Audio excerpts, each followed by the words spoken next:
Berita tumbal itu mulai beredar dari mulut ke mulut.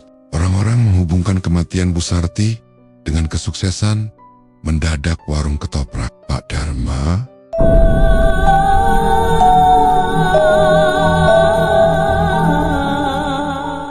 Cirebon, sebuah kota yang terkenal dengan kulinernya, selalu dipenuhi aroma makanan di sudut-sudut jalan. Dari nasi jamblang, empal gentong, hingga ketoprak yang biasanya hanya dijual di warung sederhana pinggir jalan. Namun, ada satu warung ketoprak yang belakangan ini menjadi buah bibir warga warung kecil milik seorang pria paruh baya bernama Pak Dharma.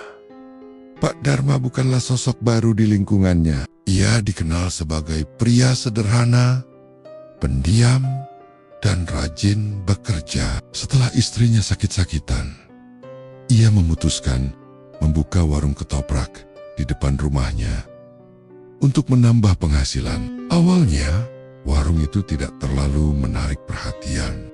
Papan kayu sederhana bertuliskan ketoprak Dharma dipasang seadanya, dan bangku plastik yang sudah mulai pudar warnanya menjadi tempat duduk pembeli. Namun, sepi pembeli adalah pemandangan sehari-hari. Hanya beberapa tetangga yang sesekali membeli karena kasihan. Hari-hari berlalu dan warung ketoprak itu tetap sama, sunyi. Sampai suatu pagi, hal aneh mulai terjadi. Tanpa ada promosi, tanpa ada perubahan resep, warung Pak Dharma tiba-tiba dipenuhi orang. Seolah ada magnet gaib yang menarik mereka untuk datang. Orang-orang berdesakan. Antre panjang di depan warung kecil itu. Bahkan rela menunggu berjam-jam meski ada banyak pilihan. Warung ketoprak lain yang jauh lebih terkenal di sekitar daerah itu. Fenomena ini mengundang tanda tanya.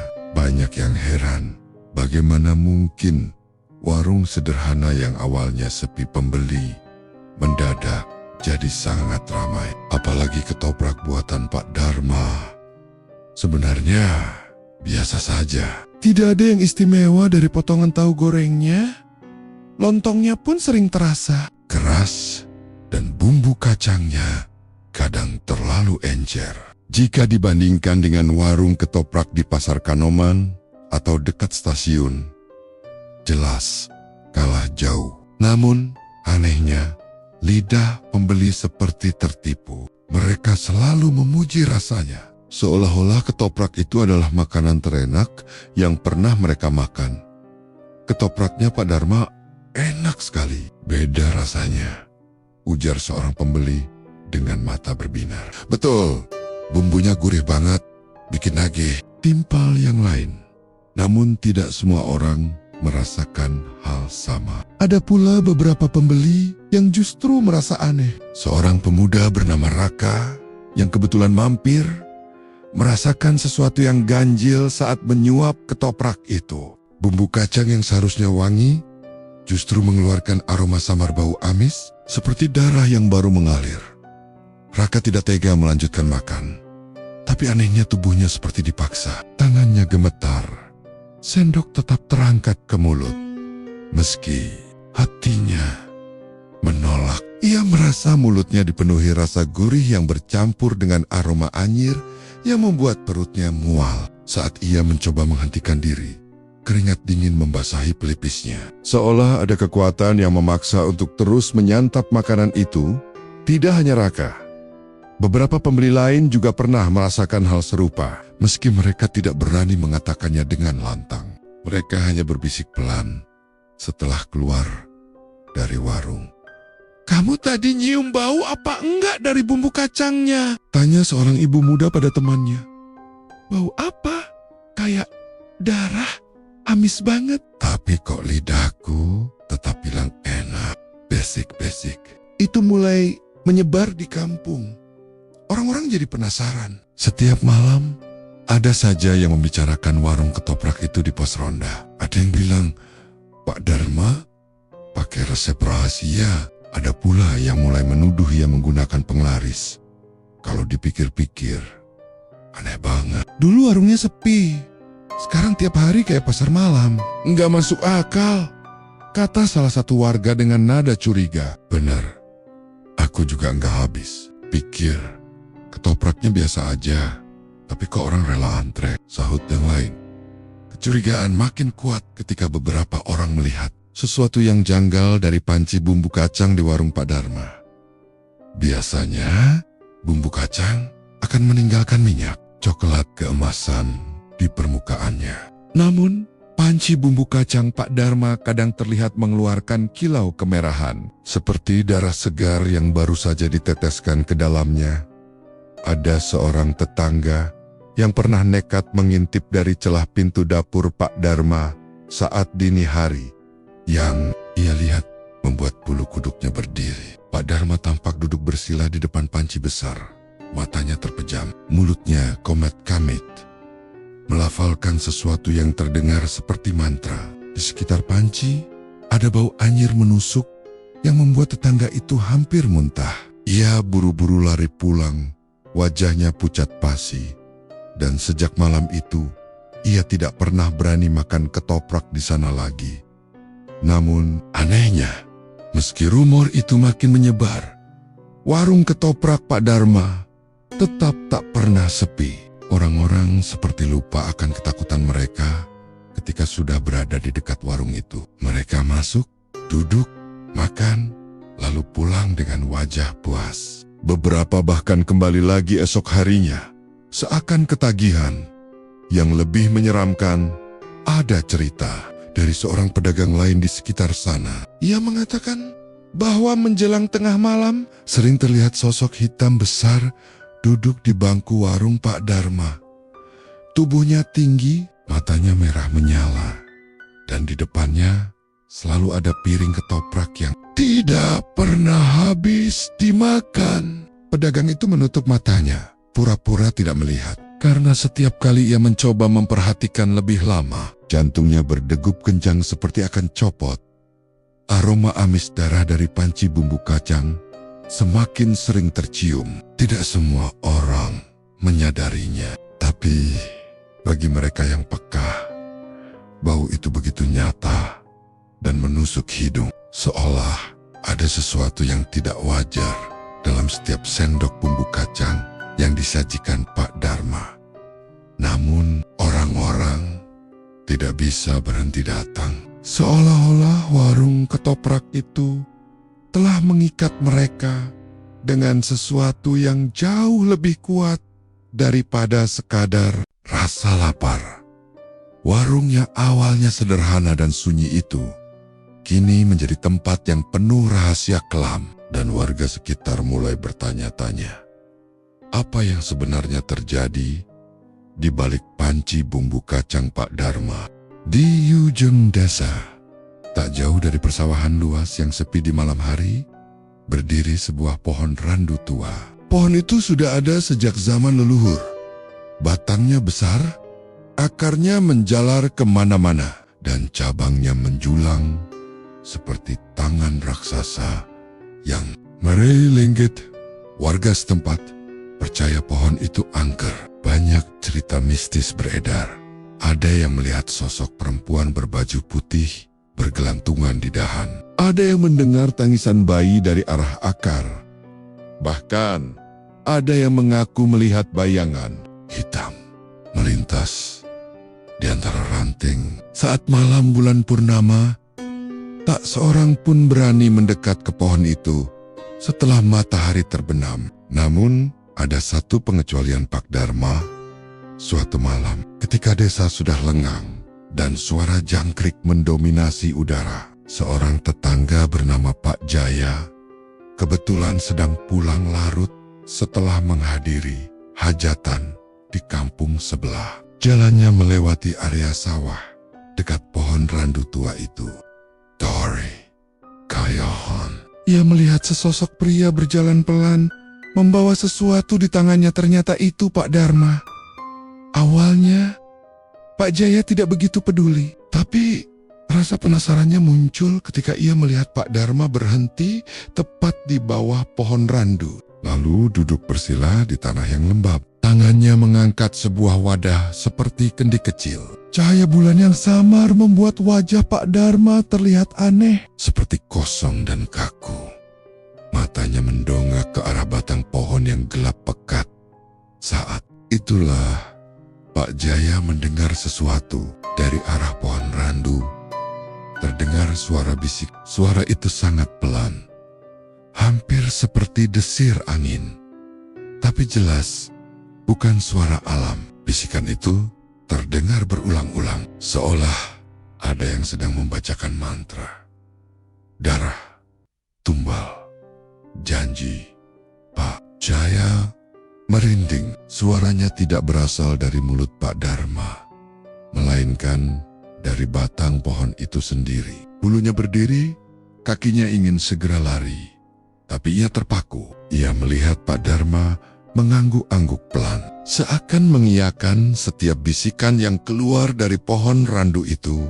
Tiba, tanah di sekitar akar pohon berguncang pelan, seperti ada sesuatu yang bergerak di bawah sana. Pak Jaya membekap mulutnya agar tidak berteriak. Ia menyipitkan mata dan melihat dengan jelas. Bayangan hitam sebesar manusia muncul dari balik batang randu, berdiri di hadapan Pak Dharma. Sosok itu tinggi, kurus, dan matanya merah menyala dalam gelap. Darah pertamamu telah diterima. Daganganmu akan laris. Uangmu tak akan pernah habis. Suara itu bergema, tapi tetap berupa bisikan yang menusuk telinga. Pak Dharma menunduk, mencium tanah di depan sosok hitam itu, lalu menuangkan sesuatu dari kendi ke akar pohon cairan. Kental yang warnanya gelap, tercium bau anyir menusuk. Pak Jaya hampir muntah menyadari cairan itu bukan air biasa, Melainkan darah segar. Pohon randu bergetar.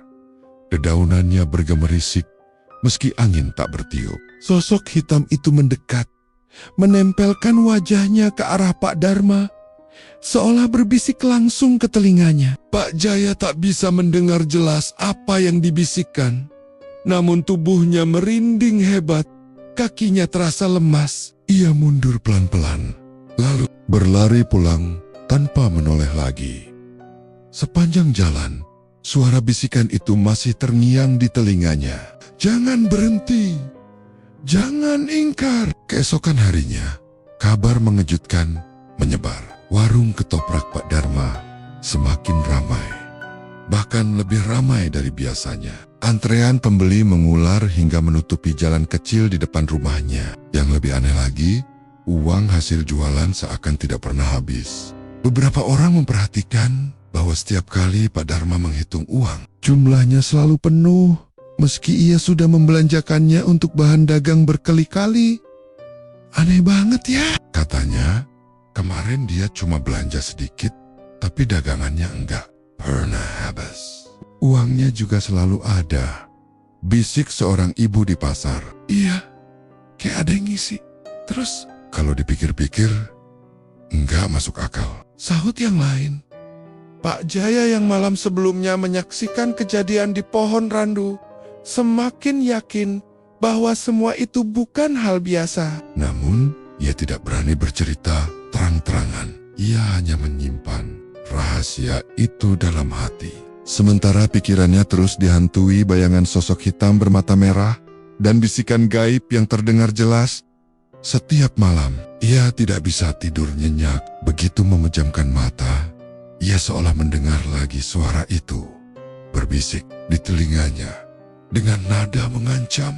Jangan ceritakan pada siapapun, atau giliranmu akan tiba. Pak Jaya gemetar setiap kali teringat. Sementara itu, warung ketoprak Pak Dharma semakin menjadi-jadi. Tidak hanya orang desa, tapi juga pembeli dari luar kota berdatangan. Entah bagaimana mereka bisa tahu. Seolah ada kekuatan gaib yang menyebarkan kabar lezatnya ketoprak itu ke telinga siapa saja. Di satu sisi, warga senang karena warung itu membawa rezeki tambahan bagi lingkungan sekitar. Tapi di sisi lain, bisikan-bisikan tentang pesugihan mulai menguat. Banyak yang merasa ada yang tidak beres, dan hanya Pak Jaya yang tahu betul bahwa semua kecurigaan itu memang benar adanya. Namun, ia terjebak dalam ketakutan. Ia sadar, apa yang dilihatnya di bawah pohon randu bukanlah sesuatu yang bisa dengan mudah diceritakan, karena ada konsekuensi mengerikan. Menunggu siapa saja yang berani membuka rahasia. Dan sejak malam itu, setiap kali lewat dekat sawah, ia selalu merasakan ada sepasang mata merah yang mengawasinya dari balik batang pohon randu tua itu. Beberapa minggu setelah malam penuh bisikan di bawah pohon randu, kehidupan Pak Dharma seolah berubah drastis. Warung ketopraknya semakin tak terbendung ramainya. Setiap hari, dari pagi hingga malam, kursi plastik yang lusuh itu tak pernah kosong. Para pembeli, bahkan ada yang datang dari luar kota, mendengar kabar dari mulut ke mulut tentang lezatnya ketoprak Pak Dharma. Namun, di balik wajah sumringah para pelanggan yang kenyang, ada sesuatu yang perlahan-lahan menggerogoti keluarga kecil. Itu istri Pak Dharma, Bu Sarti. Awalnya, Bu Sarti hanya mengeluh sakit kepala dan badan pegal-pegal. Ia kira itu hanya kelelahan karena ikut membantu suaminya menyiapkan bahan dagangan. Namun, rasa sakit itu semakin parah. Tubuhnya menjadi lemas, wajahnya pucat, dan matanya cekung. Setiap malam, ia merintih kesakitan, membuat Pak Dharma sering terjaga. Yang membuat heran, ketika dibawa ke puskesmas, dokter tidak menemukan penyakit. Apapun hasil pemeriksaan normal, tidak ada tanda-tanda infeksi atau penyakit kronis. Sehat-sehat saja, Pak. Mungkin cuma kecapekan, kata dokter sambil memberi vitamin. Tapi kondisi Bu Sarti terus memburuk. Kulitnya perlahan berubah warna. Bukan hanya pucat, melainkan membiru seperti orang kekurangan oksigen. Urat-urat di leher dan lengannya tampak menonjol, seolah darah di tubuhnya berhenti mengalir dengan wajar. Malam demi malam, suara rintihannya bergema di rumah kecil itu. Anak-anak mereka ketakutan, menangis diam-diam di kamar. Kadang, Bu Sarti mengigau dengan kata-kata aneh yang membuat bulu kuduk berdiri.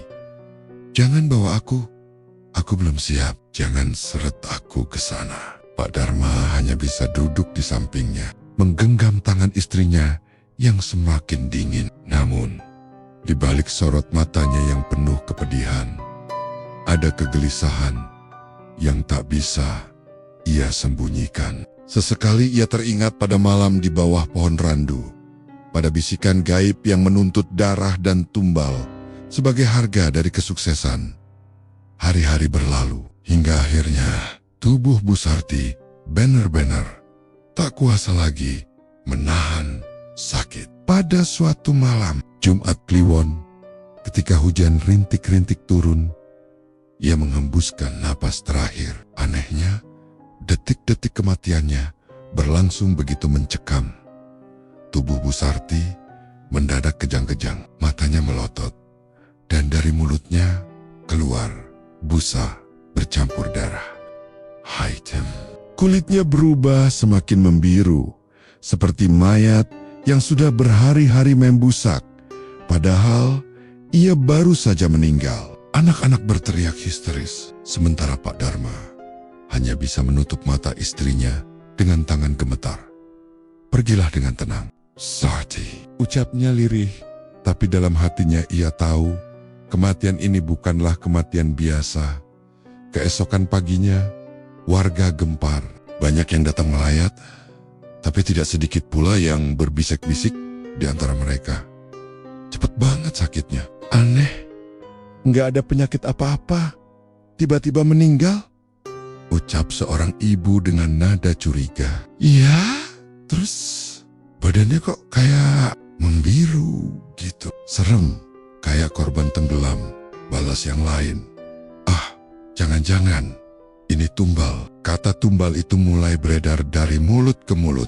Orang-orang menghubungkan kematian Bu Sarti dengan kesuksesan mendadak warung ketoprak Pak Dharma. Apalagi setelah kematian itu, warungnya justru semakin ramai. Jauh lebih ramai daripada sebelumnya. Seakan-akan ada energi baru yang menyedot pembeli. Ontak, datang, Paji itu saja. Sehari setelah pemakaman Bu Sarti, antrean di warung Pak Dharma sudah mengular hingga ke ujung jalan. Para pembeli datang tanpa henti. Uang mengalir deras. Dan yang lebih aneh lagi, uang hasil jualan tak pernah habis. Beberapa tetangga memperhatikan hal janggal itu. Dia belanja bahan cuma sedikit, tapi dagangannya nggak pernah habis. Duitnya juga kayak nggak ada habisnya. Makin lama makin serem, ya Pak Jaya. Tetangga yang pernah menyaksikan Pak Dharma di bawah pohon randu semakin yakin bahwa kematian Bu Sarti bukanlah kebetulan. Malam-malamnya kini dipenuhi mimpi buruk. Ia sering bermimpi melihat Bu Sarti menangis dengan tubuh membiru, memanggil-manggil minta tolong dari dalam panci bumbu kacang besar. Bau amis, darah begitu nyata dalam mimpi itu, hingga ia sering terbangun dengan tubuh basah oleh keringat dingin. Di rumah duka, ada kejadian aneh lain. Saat jenazah Bu Sarti hendak dimandikan, beberapa orang yang membantu melihat sesuatu yang membuat mereka pucat. Dari punggungnya muncul bekas seperti cakar panjang berwarna hitam kebiruan, seolah tubuhnya sempat dicengkeram oleh sesuatu yang tak kasat mata sebelum ajal menjemputnya. Namun, tanda itu buru-buru ditutupi kain kafan, dan tidak banyak yang berani membicarakannya.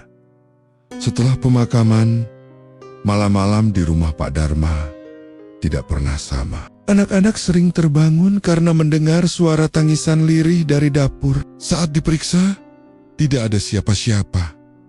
Hanya panci besar, bumbu kacang yang masih basah, seolah baru saja dipakai. Kadang, mereka juga mencium bau anyir yang menusuk hidung. Di dalam rumah, padahal tidak ada darah atau daging yang disimpan. Tetapi Pak Dharma bersikap seolah tidak terjadi apa-apa. Ia justru semakin rajin berdagang. Bahkan wajahnya terlihat lebih tenang.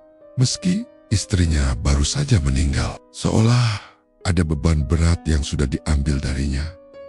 Desa mulai terbelah. Ada yang bersimpati, menganggap Pak Dharma sebagai pria malang yang ditinggal istri.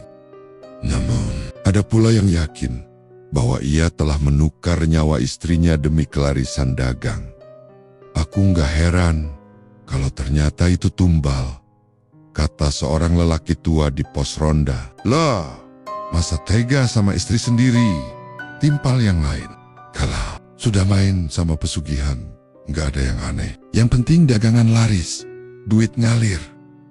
Nyawa keluarga pun dikorbankan. Bisikan-bisikan itu membuat suasana desa kian mencekam. Ada rasa takut, sekaligus penasaran. Apakah benar pesugihan sedang bermain di balik warung ketoprak sederhana itu?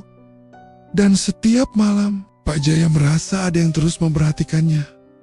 Ia yakin arwah Bu Sarti belum tenang. Sesekali, ketika melewati depan warung, ia melihat bayangan perempuan dengan wajah membiru berdiri di balik jendela dapur, menatap hampa ke arah jalan, seolah-olah meski sudah mati, Bu Sarti masih ingin memberitahu sesuatu. Bahwa ia bukan sekadar korban sakit misterius. Ia adalah tumbal pertama dari sebuah perjanjian gelap yang baru saja dimulai.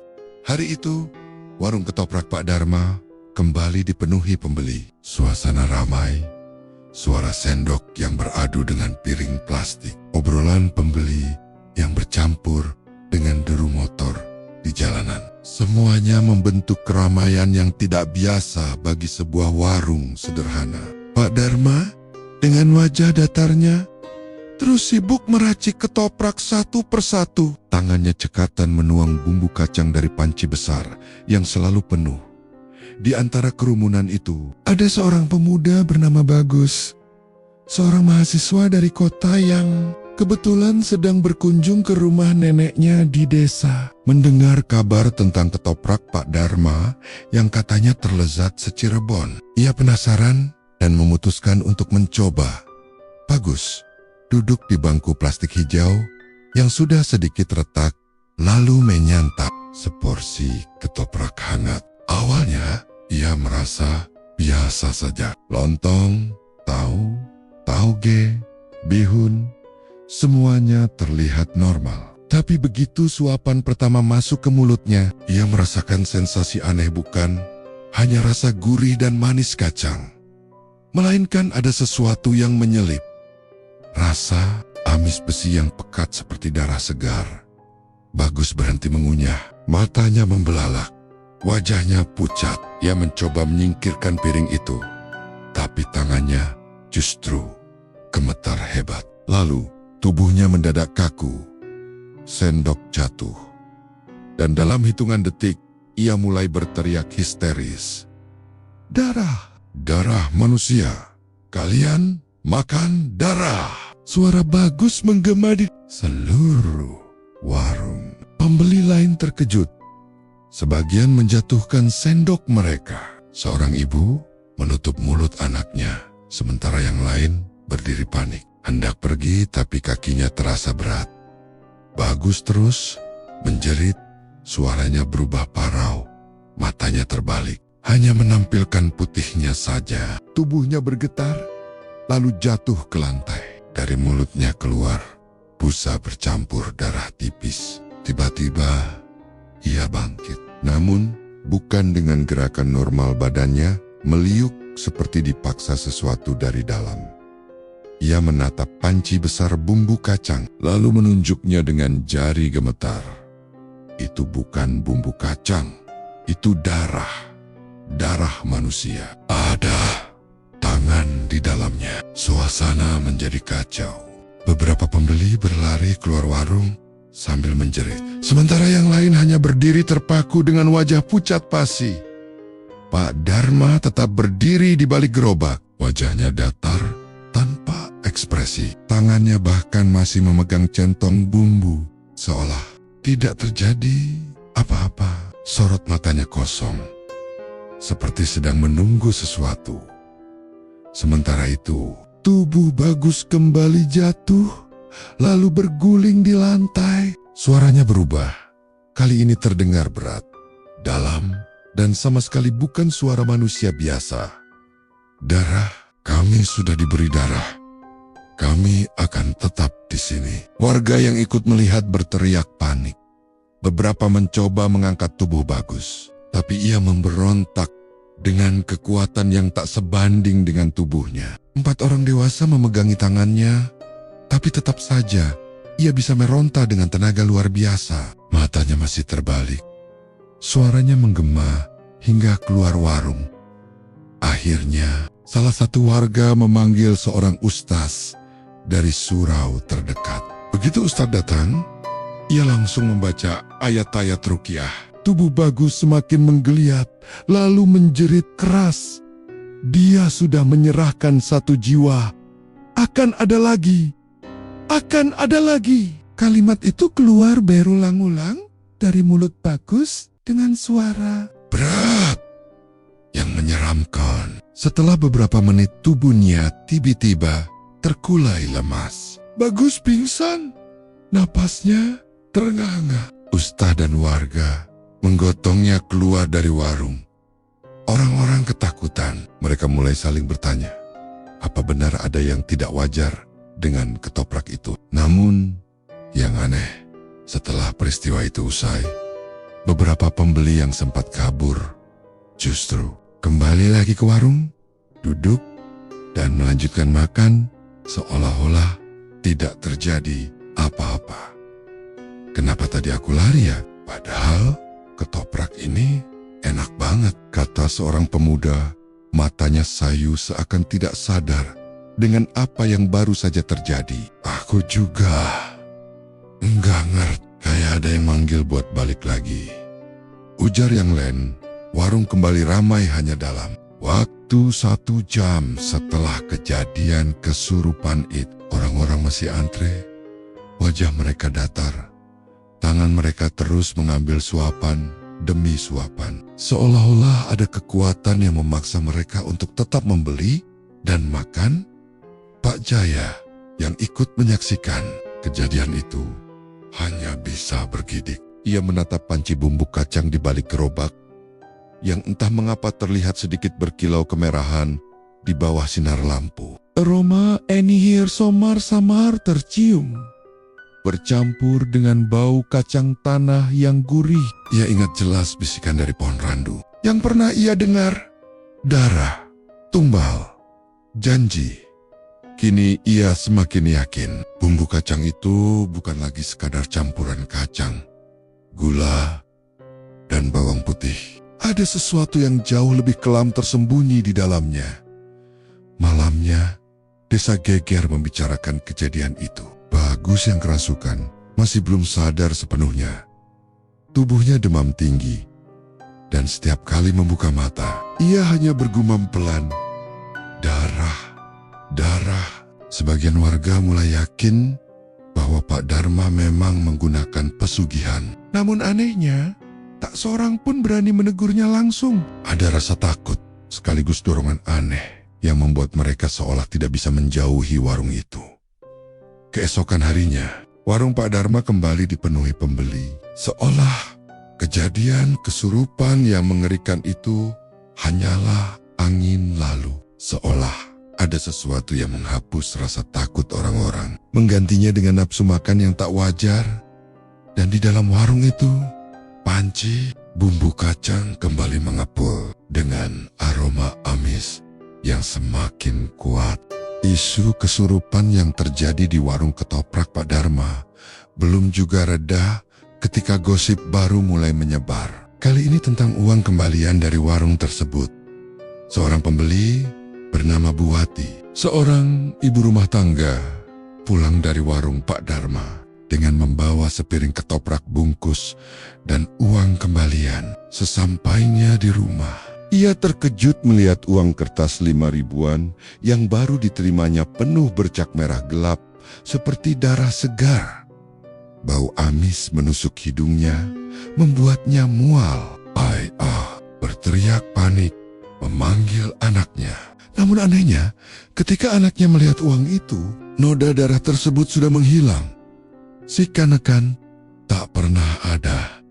Cerita itu menyebar cepat di kampung. Beberapa orang lain mengaku mengalami hal serupa uang kembalian yang mereka dapatkan dari warung ketoprak Pak Dharma tampak basah oleh cairan merah yang mengalir dari sela-sela lipatan. Tapi setiap kali mereka ingin menunjukkannya kepada orang lain, noda itu lenyap begitu saja. Ketakutan pun bercampur dengan rasa penasaran. Beberapa warga berbisik-bisik menduga uang hasil warung ketoprak itu adalah uang gaib yang diberi roh penunggu pohon randu. Bahkan ada yang percaya bahwa setiap lembar uang itu adalah bagian dari tubuh tumbal yang dikorbankan oleh Pak Dharma. Puncaknya, seorang pemuda bernama Fajar nekat menyimpan uang kembalian yang masih berlumuran darah di bawah bantalnya sebagai bakti. Malam itu juga, ia mendengar suara lirih dari arah uang itu seperti bisikan orang yang sedang kesakitan meminta tolong. Fajar tak bisa tidur, tubuhnya menggigil, dan matanya menatap kosong seolah ada yang merasukinya. Esok paginya, ia ditemukan terbaring lemas dengan bibir membiru dan di tangannya masih tergenggam erat uang kertas yang sudah berubah kusut penuh bercak merah.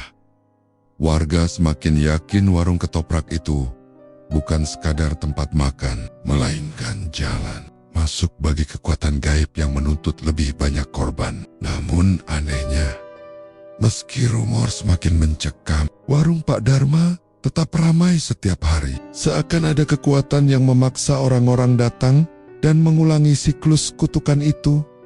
Hilangnya anak bungsu Pak Dharma menjadi pukulan besar bagi warga sekitar. Anak laki-laki berusia 9 tahun itu dikenal lugu dan pendiam, sering membantu ibunya dahulu sebelum meninggal, dan sesekali menemani ayahnya berjualan di warung ketoprak. Pada suatu sore, beberapa tetangga melihat si bungsu sedang bermain di dekat warung. Ia berdiri lama di sisi panci besar tempat bumbu kacang mendidih, seolah terpaku menatap sesuatu di dalamnya. Salah satu tetangga yang lewat sempat menegur, namun bocah itu hanya menoleh dengan tatapan kosong. Matanya merah, seakan tidak berkedip. Setelah itu, ia tak pernah terlihat lagi. Malamnya, keluarga Pak Dharma pura-pura panik dan melapor kepada warga bahwa anaknya hilang. Pencarian dilakukan mulai dari sawah, kebun, hingga sungai di belakang kampung, tapi hasilnya nihil, seakan anak itu lenyap ditelan bumi. Desas-desus segera merebak. Ada yang bilang anak bungsu itu dijadikan tumbal untuk memperpanjang perjanjian pesugihan yang dijalani Pak Dharma. Gosip itu makin menguat karena keesokan harinya warung ketoprak tersebut mendadak semakin ramai. Bahkan hingga larut malam, pembeli tetap mengantre tanpa henti. Beberapa orang yang nekat berbisik mengatakan bahwa di tengah keramaian warung, mereka sempat mendengar suara tangisan anak kecil samar-samar dari dalam dapur. Anehnya, suara itu hanya terdengar ketika panci bumbu kacang sedang diaduk. Tetangga terdekat, Bu Rini, bersumpah pernah melihat sesuatu lebih mengerikan. Saat hendak membuang sampah di belakang rumahnya yang bersebelahan dengan warung Pak Dharma, ia melihat sosok bayangan menyerupai anak kecil berdiri di tepi tungku. Tubuhnya berwarna pucat dan wajahnya penuh luka. Namun, begitu ia memanggil, sosok itu mendadak menghilang bagai asap. Warga mulai yakin bahwa anak bungsu Pak Dharma telah dikorbankan. Namun, anehnya, tidak ada yang berani menegur langsung. Ketakutan mencekam, seolah ada kekuatan gaib yang menjaga warung ketoprak itu. Bahkan mereka yang bergosip terlalu keras sering sakit mendadak, demam tinggi, atau bermimpi buruk melihat panci berisi darah mendidih. Malam itu, langit gelap gulita tanpa cahaya bulan. Angin malam berhembus kencang, membuat dedaunan pohon pisang di sekitar sawah berdesir seperti bisikan-bisikan samar. Beberapa warga yang penasaran dengan kabar aneh tentang warung ketoprak Pak Dharma akhirnya memberanikan diri untuk mengintai. Mereka memilih malam Jumat Kliwon, waktu yang dianggap paling keramat oleh orang Jawa. 3 orang pemuda ditemani seorang bapak tua yang dikenal masih memegang ilmu kejawen, bersembunyi di balik rumpun bambu yang tak jauh dari warung. Dari celah batang bambu, mereka memperhatikan setiap gerek-gerik di warung itu. Awalnya suasana tampak biasa saja. Lampu Petromax menyala terang, pembeli datang silih berganti. Namun, ada yang janggal.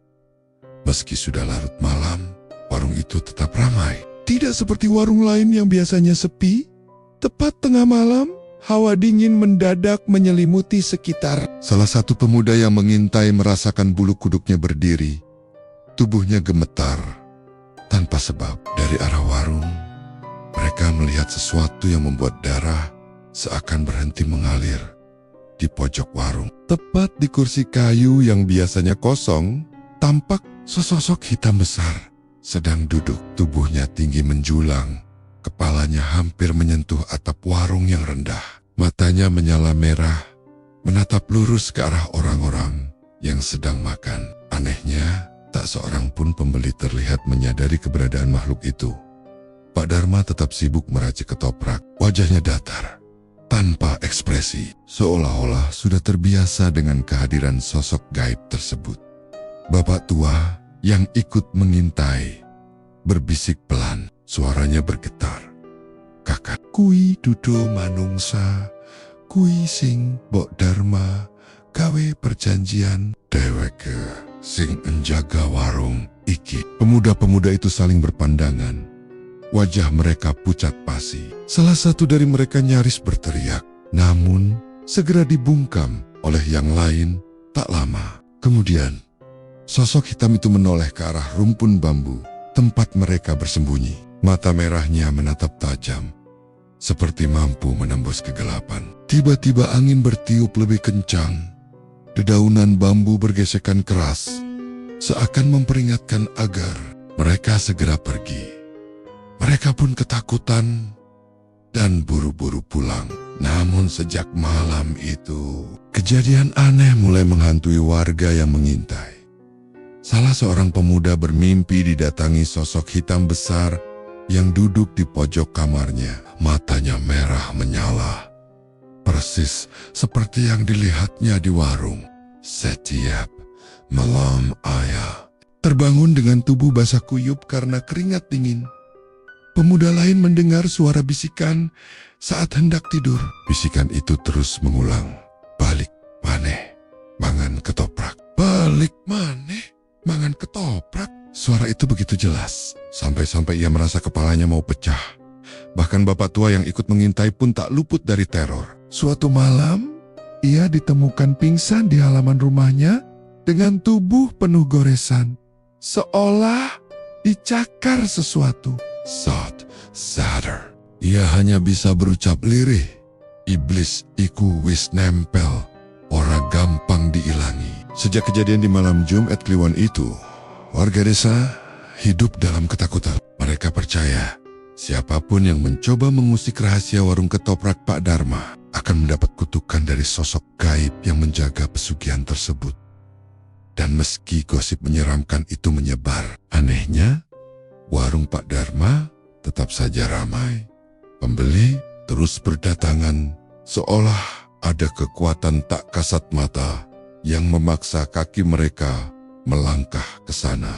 Sejak kematian istri dan hilangnya anak bungsunya, hati Pak Dharma mulai dihantui rasa bersalah. Ia menyadari bahwa perjanjian pesugihan yang pernah ia sepakati tidak akan berhenti hanya dengan 1 atau 2 tumbal. Namun, di lubuk hatinya yang terdalam, ia masih berusaha meyakinkan diri bahwa semua itu hanyalah kebetulan belaka.